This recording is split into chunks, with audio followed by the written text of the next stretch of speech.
Hello everybody, welcome back to the channel. Today we're starting a new league called the Lucario Dojo. So let the training begin at the Lucario Dojo. I will leave their link down below. I believe this is the only community on the Facebooks that is a dual type gym league challenge. So dual type, so water flying, rock fight, water flying, rock fighting, electric, ice, whatever, right? There's dual types. So these gym leaders have two types instead of our traditional monotype gyms. It's very hard to prep for. Some general rules. Let's do some general rules first. So normally it's two super effective Pokemons. So today we're facing the Hurricane Dojo, which is water flying. Water flying has weaknesses of electric, grass, rock, and ice. Two super effective typings, meaning I can only bring two electric type or two grass types or two rock types or two ice types. That doesn't mean like two super effective typings for water, two super effective typings for flying. It means two super effective Pokemon against those two typings. Does that make sense? I hope I explained that well. So it's very hard to prep for because most resistances are the super effective typings. So it's very, very hard to prep for this league. I'm quite excited to challenge it because it is such a challenge.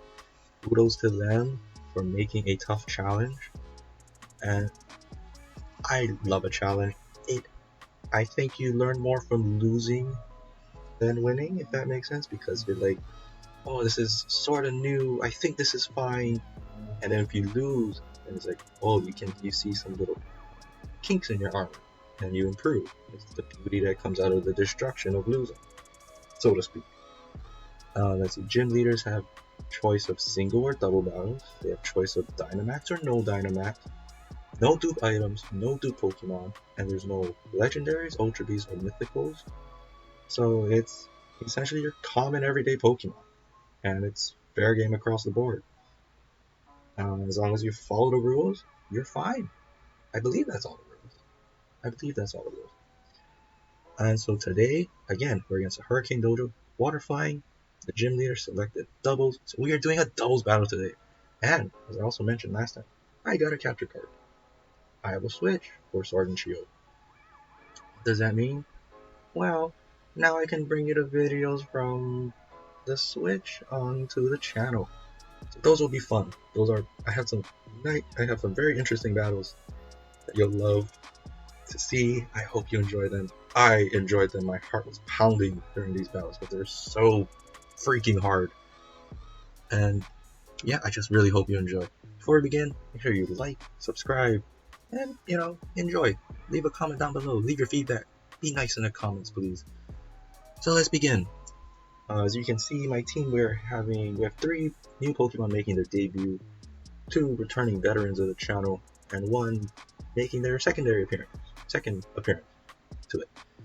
So making their debut is Uni the Pincurchin. Now, if you notice, I have my nicknames of my Pokemon.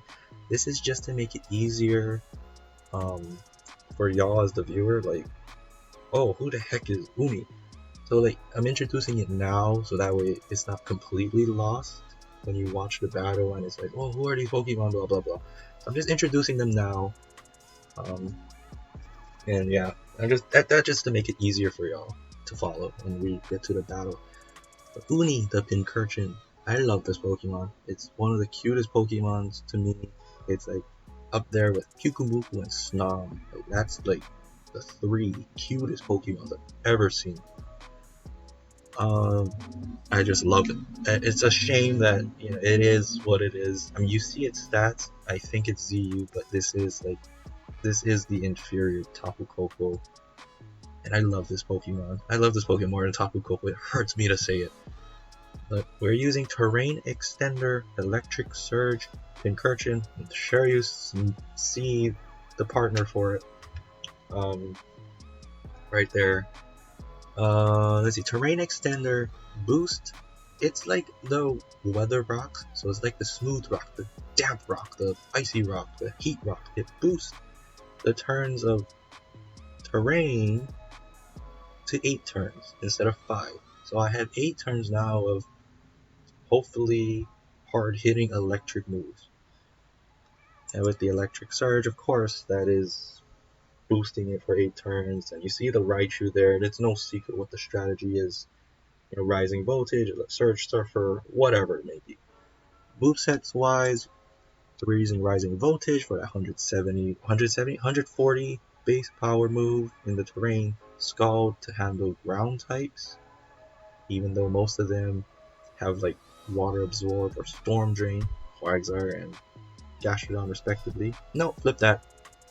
However, spikes to set up hazards, and Memento just in case it's like, oh, Pincurchin's gonna die, I can cripple my opponent in exchange for Pincurchin being knocked out of the match. They're running Modest Nature because I have no physical moves. There's a base 15 speed, you're like, oh, why not just run Quiet? But in case there was foul plays, I wanted Pincurchin to take the least amount of damage as possible. 101 is quite high. That base HP is really low. So I just ran with the Modest to make this as low as possible and hopefully get the most out of Pincurchin. Of course, its partner is the Alolan Raichu Maple, as in maple syrup, because in that episode had the pancakes. Surge Surfer, of course, to double our speed. Focus Sash. Now, not the seed this time. Not the seed because there was just too much risk with Gastro and Quagsire and Wishcash being out there. So Sash to guarantee the setup with the plot. Why Rising Voltage over Thunderbolt? I'm not too sure why. Oh, well, okay. Most of the Pokemon I made, again, I'm not a doubles guy, I'm more of a singles competitor. So when I'm making these teams on the fly, I don't have like the moves like set for them, what I would want to ideally run in a double scenario. So what you're seeing is kind of my single sets, essentially. So yeah, Rising Voltage would be better. Plot at +2, yeah, it would be a higher base power, but it still hurts hard nonetheless. Grass Knot for those water ground types at +2, I don't think any of them take it. I know Grass Knot's based on weight, they're not that heavy, but they still will hit. They still won't like +2 Grass Knot. And Psychic for our other stab. We have Blue, our Gastrodon. Of course you know Blue. Gastrodon has, I think, you know Blue's pink companion. I don't have a nickname for the pink ones yet. I have no clue. I don't think I even have a pink one in the game yet. Oh, well, get a nickname, we'll get a nickname. We're having a bold leftover set or defensive all. You know Gastrodon. You love Gastrodon. Same thing. Scald, Earth Power, Ice Beam for those flying types. Earth Power for who knows what Lantern. And Scald for Charizard. Yeah. Gastrodon. It's Gastrodon. You know Gastrodon. We have Innocence to Goodra, because Goodra is just so innocent looking.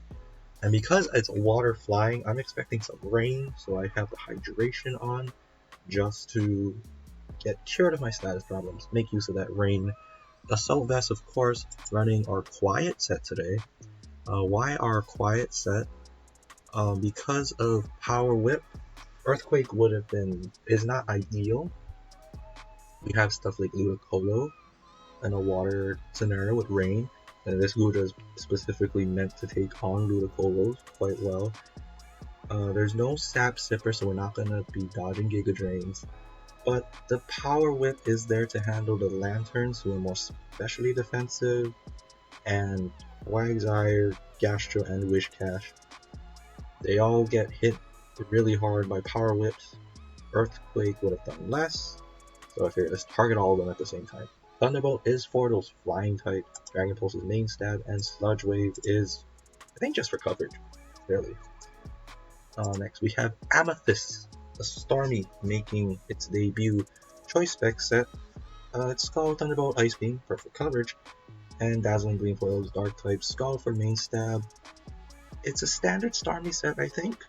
I know I ran this playing Gen 7, I've seen this quite a lot in Gen 7s. I don't know how relevant it is still to today. It's not a game.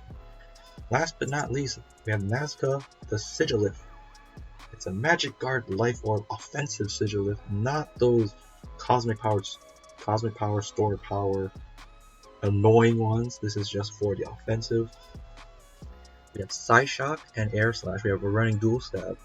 We're running Energy Ball for the Water type, and Dark Pulse to handle any Ghost types, so Jellicent and Driftblim. What else is there? Psychic Flying. Xatu. It's just for the general coverage. Psyshock and Air Slash both hit hard. One is physical, the Psyshock, and Air Slash is for special. Life Orb with Magic Guard, I'm guaranteed hitting 30% harder. Because Magic Guard prevents me from taking damage from the Life Orb. We are running Max Speed, Max Special Attack with a timid nature to make sure we can get as much hits off as possible. There's plenty of opportunity for my opponent to have Swift Swim, Tailwind, Swift Swims, Kingdras are there, Pelipper's are there, Barracuda is there. Lots of Pokemon with the Water Flying type combination that can make use of Rain and absolutely destroy the team. So we are running a lot of max speeds here to make sure we can get as much hits off as possible. In terms of team composition, so I went in with two options. I'm either, if it's safe, we'll run with, if there's no ground types essentially, we'll run our electric duo here of Uni and Maple. If not, if there was Pelipper's and other stuff, and there was ground types, we would start off with our other offensive end of Amethyst and Nazca, because Energy Ball there is to counter those ground types, and then Amethyst can fire Thunderbolts and Ice Beams at the respective other opponent, of course. So that was the thought process coming in, and then my defense is purely on the Gastro Gudra combination, as you all know and love. That being said, I'm going to cut here, and we'll get right to the video. And here we have our battle here today. My opponent is bringing Skarmory, Aerodactyl, Kingdra, Politoed, Dragonite, and Mandibuzz. So if you guys already see, I'm already thinking about my options. I thought, oh, I can do my dual Psychic Lead, but then I also have Uni and Autumn, and there's no ground type present. So let's just lead off with them instead, and you can see me just deciding what lead to pick, and everything else falls in line after. And with that, that is our team, and let's get this battle started. My opponent will lead off with Skarmory and Mandibuzz, two heavy walls. My cat's purring outside. Two defensive walls, physical and Skarmory, special in the Mandibuzz, and already we have it a slight edge over our opponent at the moment. So I'm deciding here to want to set spikes, but that wouldn't matter really. So I'm just going to click Rising Voltage and do a big hit, a big deal of damage onto Skarmory, which has 30. And I could plot, but I am deciding to just do a lot of damage. Thunderbolt, I don't know if Rising Voltage would have killed. I don't think it would have from my last video. Knockoff, this is why we run the Sash, to live on one hit, and Skarmory will set up the spikes that could be detrimental to us, and Pincurchin will fire off a huge Rising Voltage and do a big chunk of damage to that Skarmory there. And yes, Skarmory does have the sturdy. When I thought this item procced, I thought it was a weakness policy, and I was a little bit scared for a second. I was like, oh, I just got played quite bad. But no, it's just leftovers. So Rising Voltage will knock out Skarmory, and we can Thunderbolt knock out the Mandibuzz and get the double knockout here in this turn. As you can see, Thunderbolt super effective, knocks out Mandibuzz, and then we have Skarmory still floating there. Another layer of spikes that could play dividends in this matchup here. Rising Voltage to deal a lot of damage and knock out Skarmory. So that's a double knockout for us. And my opponent will bring out the Dragonite and the, Aerodactyl. So two tough opponents, two very offensive Pokemon here. Aerodactyl quite scary. Both both robots. Both Pokemon can do Earthquake and knock out these two.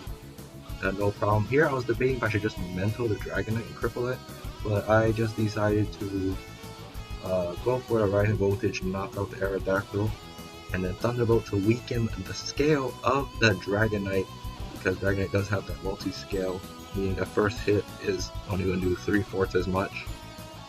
And then Tailwind, so now they're faster than me. Dragonite fires the Earthquake because of that damage split. Incursion will live one hit from the Earthquake. Down goes our Raichu, and Incursion will fire off a Rising Voltage to knock out the Aerodactyl. Just kidding, it has a Sash on. Very smart of my opponent, guaranteed the Tailwind, and I am not in a good position. I made a mistake here. I don't know why I would send out Sigilif here, considering there's an Aerodactyl behind Tailwind that can one-shot it, but nonetheless, I'm thinking maybe I go for Memento now, a little bit too late in my opinion, and I'm opt to switch out. I don't know why I went to Sigilif here when I had a perfectly tanky Gastrodon in the back. As you will see, we will switch into blue, our Gastrodon. And there's the spikes playing some type of role. Unlucky miss from that Stone Edge. Dragonite will fire off the Earthquake, but it won't do much on Gastro. But this is where we do lose Pincurchin, so we won't cripple Dragonite here today. Down goes Pincurchin. Uni did a good job today. And leftover recovery. And now I believe we go into Starmie. Yes, so Amethyst comes out, and we are just going to click Dazzling Gleams and Ice Beams here just to do a lot of damage. We know that there's a Kingdra in the back, so if my opponent did opt to switch into Kingdra, we would have done a lot of damage. Choice Specs, Dazzling Gleam, nothing would have appreciated on my opponent's team. And my Gastro has the Ice Beam for the Dragonite, but here Aerodactyl goes first, and we get crit, an unlucky crit, and Starmie goes down here, so we will not be able to eliminate the Aerodactyl this turn. Strangely seeing Thunderbolt here on the Dragonite. I thought another Earthquake would be present, but I guess not. And Ice Beam will knock out Dragonite. There's no scale up, so it will knock it out. And leftovers recovery for blue. Blue is our physical wall and is eating a lot of hits and doing a lot of damage. Now we send out Sigilif, and out comes Politoed. A shiny Politoed. Very, very nice blue. I actually quite like Politoed's shiny. It has nice coloration overall, but the blue and pink makes it look like could be a different typing, you know. Sigilif, as you can see, I'm like trying to just see if how many more turns of Tailwind is up. On one turn of Tailwind, and I'm just hoping I get lucky here and fire an Energy Ball at that Politoed. Hopefully Aerodactyl misses its Stone Edge and we will knock out Aerodactyl with a Scald, and we're hoping for that. And we do get the miss and the Toxic on the Gastrodon, which is fine. It's fine for this one turn. And now the fire, that Life Orb boosted Energy Ball Modest Nature does a lot of damage, as you can see. And we are going to Ice Beam and knock out the Aerodactyl here. So all there's left is the Politoed and Kingdra. The tide is in our favor slightly, but you never know what a Kingdra can run. They can be physical or special or mixed. They can be D-Dance, they could be Specs, Focus Energy, Scope Lens. You never know what Kingdra. It's a very versatile Pokemon. Politoed here is to just chip off whatever's left. Here is Kingdra. Shiny Kingdra. I like the music change in this game. How it can just go from the whatever second theme to the final finale theme right here. I love the transition in this game. We'll fire off. I'm thinking now we just have to kill Kingdra. Kingdra is our biggest threat and can sweep us if we're not careful. And if Rain boosted Hydro comes from Politoed perhaps, but no, Politoed opts for the Protect. We will get our Gang Attack on Kingdra, as Gastrodon will be able to survive one Hurricane. But we do get confused though, so that's an issue. Kingdra is a Life Orb. Here comes the Air Slash, our strongest move, I'd argue. I don't know if Psyshock would have done more. But unfortunately here, Blue hurts himself, and the Poison plus, now it's like, what, 18% of damage, so we're not healing as much anymore.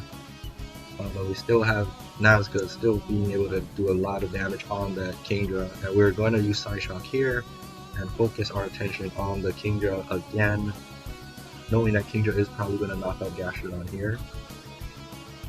Kingdra goes for another 100% accurate Hurricane. Will knock out Blue. Blue did a great job. Our wall, we still have our special wall on the back end, Gudra. Side Shock will knock out Kingdra. And all we have left is the Politoed. Politoed goes for a Toxic. I don't know if this Politoed has a water move on it. I would have probably done that. But because Magic Guard, I'm not going to take damage from Poison. And I just send out Gudra, making this our victory 2-0. Great match for my opponent. Very tough. I'm not used to doubles, so this dual type format is very challenging, and we got a great match out of it. So thank you to my opponent for a great gym battle. It was very fun. I hope y'all enjoyed the battle. I wish y'all have a great day. I wish y'all learned something. I hope y'all learned something, and I'll see y'all next time. Bye bye.